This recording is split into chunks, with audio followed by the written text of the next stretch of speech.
Mga kababayan, noon hindi pa ganito yan. Yung tambayan ng mga Pilipino, hindi pa ganito yan. Medyo nasa gitna to.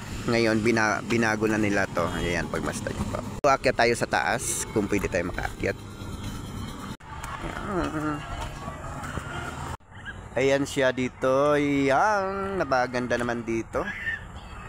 Ayan.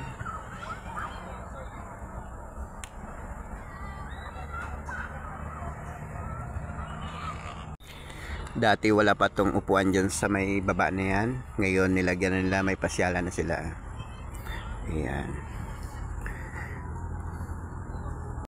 Ito isa rin dito na ginaganap yung mga party ng mga taga rito. Dito yung ginaganap. Ayan. Ayan si Haring Araw. Ayan. Ang ganda dito. Kapag masdan nyo dito, napakaganda dito. At maliwalas. At lahat ng mga Pilipino dito, pag araw na Linggo, marami na mamasyal dito.